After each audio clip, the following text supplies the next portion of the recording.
It is E. Willie once again. I'm bringing you another article pertaining to the school system, and it's really an injustice that they're not teaching kids how to think, but what to think. I can't compare directly this indoctrination with Hitler, but I can say that he once was quoted saying, "Those who control the youth control the future," something to that effect.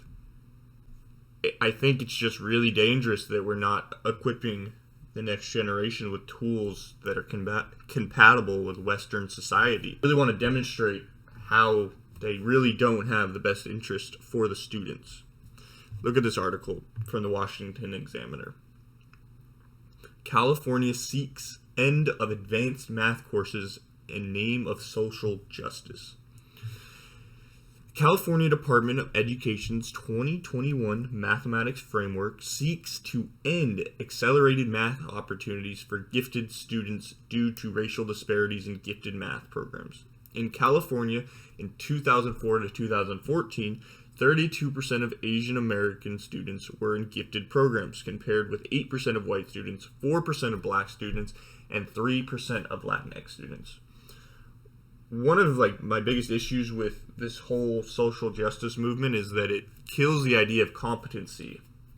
And I think a big reason you see Asian Americans who are doing so well in schools, it's because they come from a place like China or Vietnam or Korea or Taiwan, and they do not have near the prosperity or the economic freedom that we do have. And so when they come to America, they see it as opportunity. Whereas people who have been in the United States forever, they kind of they allow themselves to sink into a static position rather than going on and succeeding. In response to these apparent inequities, the framework recommends doing away with the accelerated math track the state's middle school students can currently choose. Under the current system, gifted math students could take both Math 7 and 8th in 7th grade, allowing them to take Algebra 1 in 8th grade. This track puts such students on a pathway to take calculus by 12th grade, setting the stage for them to take more advanced math courses in the college. The framework argues California's public schools should do away with grouping students by ability. Instead, districts and schools must confront the structural inequities of tracking and ability grouping, and to strengthen their efforts to support all students learning along a common pathway. Like I was saying, there's a war on competency in our country, and we can only kind of speculate why that is.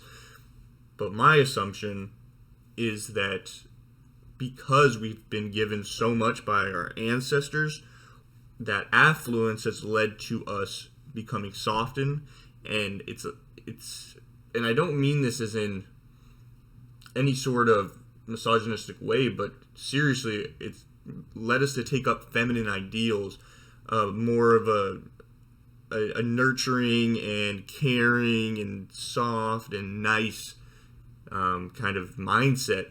But unfortunately, if you've done any research into personality traits, agreeableness is one that's more commonly associated with females, and it does not lead to success. Well, postmodernists and these critical race theorists will say, well, maybe we should start taking up those values. So it's kind of a disagreement on whether there is objective reality and whether we're kind of a part of that objective reality, or we can kind of just socially construct humans however we want. And we see it in these schools. It's starting to manifest. We view these masculine traits, this abstract idea of masculinity, and we label it as mean and angry and scary.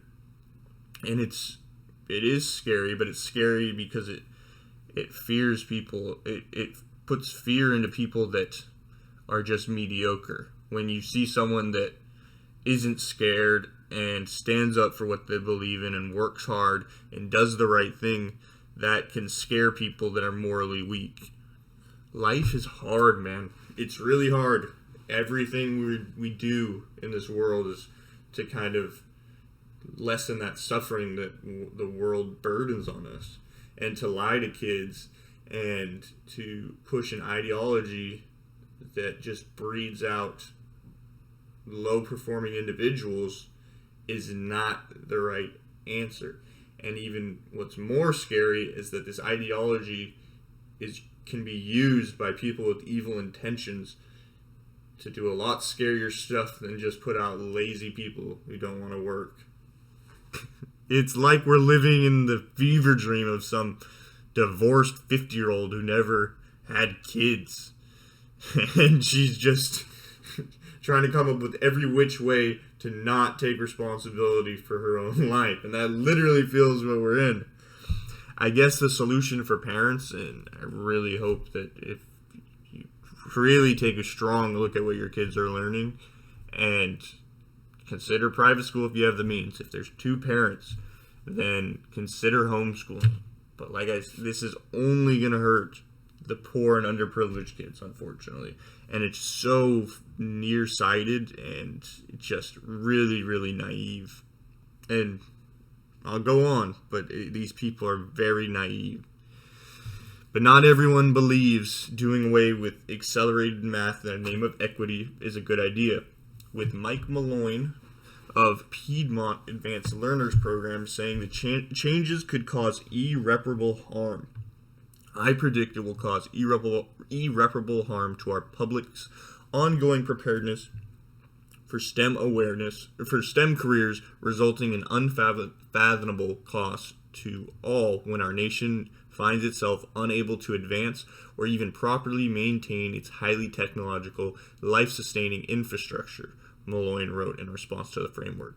My biggest issue with the new framework is that in its determination to bestow social justice and equity, it denounces existing exclusionary practices as arbitrary or irrelevant, without ever honestly examining their necessity in the context of educating a workforce that will be tasked with the technological realities of the 21st century, Malloy continued. Malloy also argued that the framework would do little to provide its stated goal of equitable outcomes, noting that parents with the means to send their children to pricey private schools would begin to have a leg up on some of the traditionally underserved students that attend public schools. So basically, when we're talking about equity in schools, they're talking about having equal distributed outcomes. And their reasoning why these outcomes are not evenly distributed is because they believe that they believe in an ideology called critical race theory, which stems from postmodernism. The ideology of postmodernism I talked about in my last video, but critical race theory basically states that if you are a minority, that means if you're black, you're Mexican, Asian, you are oppressed. If you are the majority, that being white people, you are the oppressor. And they don't believe that racism ever has gone away in this country. They think it's just hidden. And they also believe that our institutions are systemically racist because they were set up by white people. And because when white people set up these systems, they were doing it in the best interest of their group identity. Obviously, I strongly disagree with that. I think ironically, maybe if humans completely lost all our morals and all of our touch with God, to say the least, I think we could easily revert back into a society like that, where group identity takes place. We don't put value on the individual, and it's really scary to see us going down this road. It's like we've seen all this prosperity, and now we're just throwing it away because we're lazy, to say the least. I know it's a lot deeper than that, but it's unfortunate. And like I said, the people that are going to be hurt the most are the minority students, the students whose parents are new immigrants, parents who are single mothers, parents who do not make that much money and are forced to send their kids to public school. And this is my problem with the leftist idea, the leftist idea of not wanting school choice. The argument is that, well, you're not fixing the schools that are actually hurt, and you're just telling them to go drive and go to another school. It's like, well, that's better than spending money at a 10-to-1 ratio from the government. It's not working, throwing money at the problem. It's making it worse. They're in collapse. But I'll go on. Furthermore, by removing all the opportunities for our highest achieving students to prepare their way into suitable STEM pre-career pathways, those careers would remain available only to students coming from families wealthy enough to afford private enrichment, Mullen wrote. Such a move is all the more foolhardy in California, a state that is both economically and symbolically anchored by its technological innovation and leadership. Achieving equity in the STEM fields requires raising the reach of all who might rise to the challenge, not lowering the bar so that few will be prepared for its stretches anymore. And he makes a really good point at the end. We're trying to bring everyone down instead of trying to show everyone how to bring themselves up. It's like like that quote in the Bible: "Teach a man, or give a man fish, he eats for a day. Teach a man to fish, he eats for life." It's the same thing here, but unfortunately, these people are pathological, and they're trying, I think, to justify their failures in life, and trying to justify being in envy of other people, and trying to find a reason that's surface level, and they're latching on to these ideologies. And my main criticism to leftists is, like, if you go online and you go and watch any of these leftist YouTubers, it's they're very, very, nice, and their ideas, they're not, it's so bad, that's not really what these ideas are. That you hear it all the time with communism. That wasn't real communism.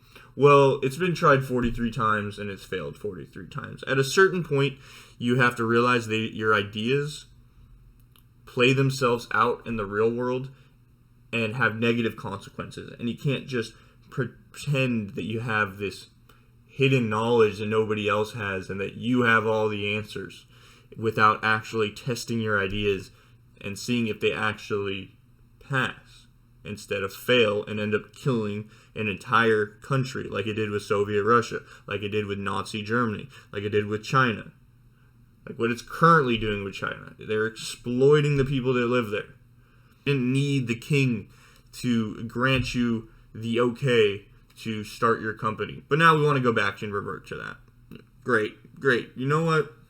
If these blue states, if they want to destroy their economy, and they want to destroy their workforce, they want to give people free money, go ahead. You want to teach your students this, go ahead. But when you have an entire generation of kids that don't know right from wrong and don't even have the most basic skills because you let ideas that literally have infected history, math, science, art, the humanities, everything, and gives it a twisted perspective, go ahead, be my guest. And it's not going to work out. And then we just see people peddling these ideas and just taking them up like they're good people because they preach. I don't care what you say. I care how you act. And for some reason in this society, we don't care about that anymore. These politicians are evil. They lie to your face. And then they go and exploit us. They are probably laughing. Like, look at these idiots. They pay taxes for us to screw them over. When is it going to change, man? When is it going to change? I do want to show this story from the New York Post. Because, look, even though things look pretty bad, the night is always darkest before the light. Or however the quote goes. There's a man who is standing up. So basically, there's a father, but he's basically taking his daughter out of this elite New York school and telling these people to go F themselves. Let's get into it. A father fed up with elite Manhattan prep school's heavy-handed focus on race won't re-enroll his daughter in the fall, accusing the school of trying to brainwash kids with woke philosophies. rather than teaching them how to think on their own. In a scathing 1,700-word letter, Andrew Gutmann mailed to 650 families a screed since gone viral. He blasted the posh, all-girls Brearley schools, cowardly and appalling lack of leadership, for appeasing an anti-intellectual, illiberal mob. The April 13th missive, published this week on journalist Barry Weiss's blog, became public the same day the headmaster of the famed Dalton School resigned over controversial anti-racism curriculum and policies that have outraged many parents. Chelsea Clinton, Tina Fey, Drew Barrymore, and Steve Martin are among those with daughters enrolled at Brearley. Tuition is $54,000 per year. Famous alumni of 761 student K-12 school include Caroline Kennedy, Jill Clayburgh, T. Leone, and Gertrude Vanderbilt Whitney. These people are elites. They think they're better. They see conservatives living their simple lives and just going and doing their job, getting home with their families, and enjoying life, and taking responsibility, and they look at them, and they look at them with arrogance. They think they're smarter. They think they're better. They need to tell everyone how to think and how to live their lives because people can't do it for themselves. But it's also weird because at the same time, they're cowards and they're guilty. And as soon as you call them out, as soon as they're not up with the latest woke trend, they bow down. It's pathetic. Gutmann's treatise listed 10 objections and generally decried the Upper East Side institution's obsession with race. By viewing every element of education, every aspect of history, and every facet of society through the lens of skin, color, and race, we are desecrating the legacy of Dr. Martin Luther King Jr., he wrote, saying the policies encourage kids to judge and be judged by the color of their skin. Imagine teaching that to little girls. He's now waiting to see if the school will allow his 12-year-old daughter to finish out the year. She's been there since kindergarten and hopes to stay until June to complete the 6th grade. Gutmann asked the Post not to identify his daughter. She hasn't been brainwashed yet by the school, but she's had me at home, Gutmann said Saturday. I'm not so sure that's true of the other kids. By the way, this school is 50% people of color. Gutmann, a wealthy former investment banker who now heads his family's chemical business, does not regret writing the letter. He said he grew increasingly concerned and frustrated by what he saw happening at the school. Last year, he refused to sign the school's anti-racism pledge. I thought they were going to kick my daughter out then, Gutmann said. They didn't, but next year, they have the pledge built into the yearly school contract. The pledge asks parents of prospective students to explain how their family values align with the school's commitment to creating an anti-racist and inclusive school community. The application also states that the school requires all members, including at least one parent guardian, to participate in required anti-racist trainings and ongoing reflection. Gutmann said it was all too much for him and he finally put his pen to paper. Someone had to do it, he said. Someone had to light the match. Everyone's so afraid of cancel culture. We're going to destroy the city. We're going to destroy the country. Gutmann said the school managed to sneak in the increased emphasis on race during the pandemic when everyone was distracted. He said the once rigorous curriculum completely changed over the summer.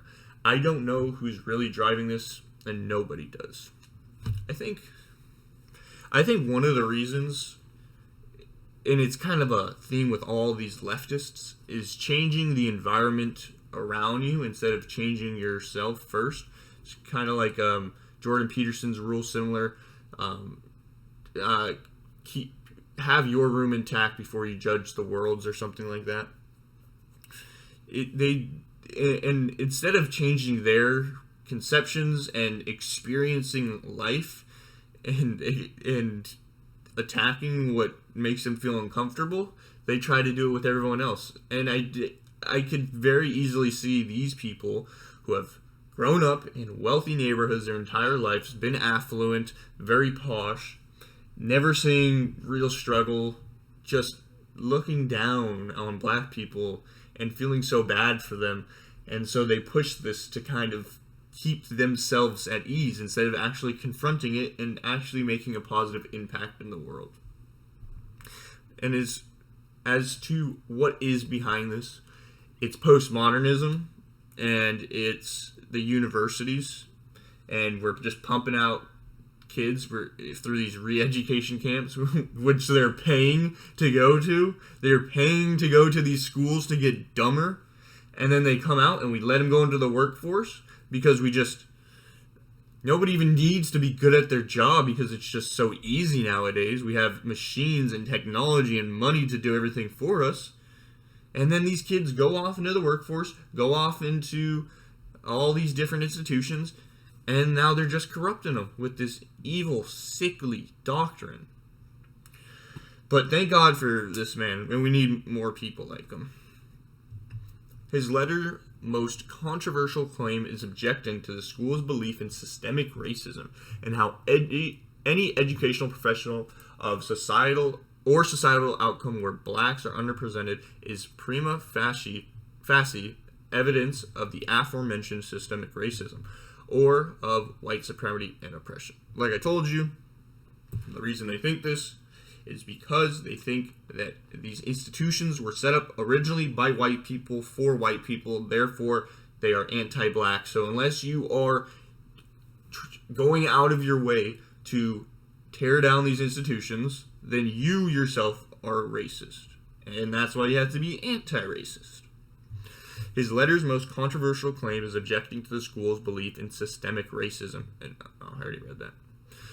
Brearley's head of school fired back Friday with her own message to the school's families, calling Gutman's letter deeply offensive and harmful. See how much of cowards they are? They can't defend their own ideas. When they have to, they call you a bigot. This afternoon, I and others who work closely with upper school students met with more than 100 of them, many of whom told us that they felt frightened and intimidated by the letter, and the fact that it was sent directly to our homes. Oh no, there's a letter that got sent to my house with the idea that I don't believe in. What am I gonna do? Jesus Christ, this is backwards. Jane Fried wrote, "Our students noted that as this letter, which denies the presence of systemic racism, crossed their doorways, the evidence of ongoing racism, systemic or otherwise, is daily present in our headlines." Gutman, 45, dismissed the notion that Brearley students would be frightened by a letter. The upper schoolers are afraid of getting a letter at their home, Gutman said Saturday. They're frightened and intimidated. The school has said its number one priority is teach the girls intellectual bravery and courageousness. Either they are lying or else they have done an atrocious job. In the letter, Gutman decried the school's vacuous, inappropriate, fanatical use of words such as equity, diversity, and inclusiveness. If Brearley's administration was truly concerned about so-called equity, it would be discussing the cessation of admissions, preference for legacies, siblings, and those families with especially deep pockets, Gutman wrote. Just calling them out. If the administration was genuinely serious about diversity, it would not insist on the indoctrination of its students and their families to a single mindset, most reminiscent of the Chinese Cultural Revolution. Instead, the school would foster an environment of intellectual openness and freedom of thought. He criticized the school for gutting the traditional curriculum and censoring books while repeatedly telling parents that its first priority is safety of the children. For goodness sake, Brearley is a school, not a hospital, he wrote. Gutman said he resented how Brearley had begun to teach what to think instead of how to think. Gutman said he's received an overwhelming number of supportive emails from parents at Brearley as well as other private schools in the city. There's a whole underground-like movement out there, the father of one said. One of more than 850 people who so far commented on the blog posted, "This is a masterpiece, and I want to buy this man a drink." Others pushed back Gutman's claim that there is no such thing as systemic racism in this country anymore. He is wrong, wrote Matt Mullen. We need to understand why there are such vast disparities in achievement and wealth between blacks and white families. And don't you dare for 1 minute think that there's an easy, simple answer.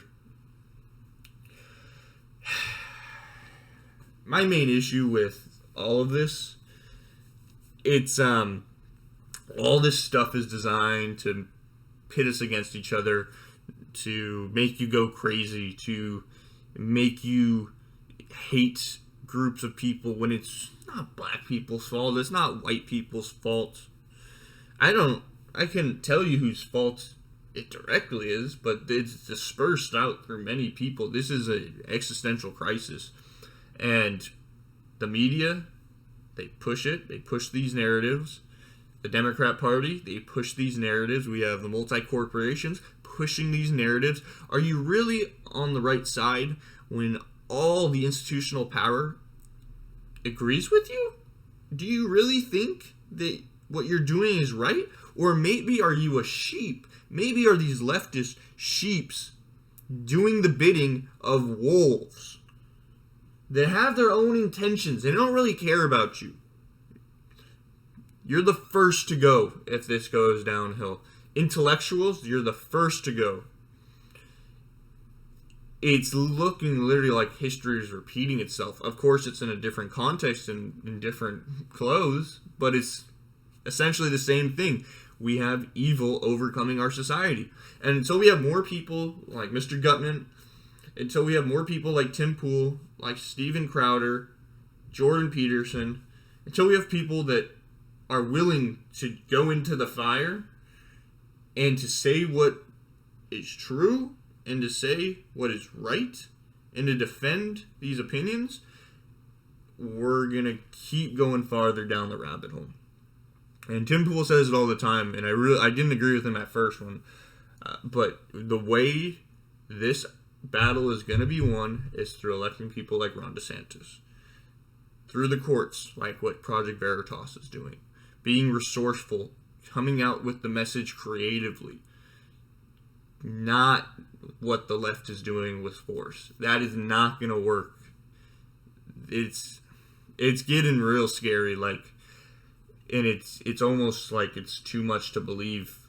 And if you see this and you have a student in these public schools, look at what they're learning. Please get them out, get them as far away from this treacherous disease that's overcoming our population. Please. Look, I'm going to keep posting because I really do care about this stuff. The videos aren't that good. I'm still trying to learn how to do it all. I'm a high school dropout, so give me some time. But if you did, please consider subscribing and keeping up with it because I'm really trying to get this out there. Thank you so much.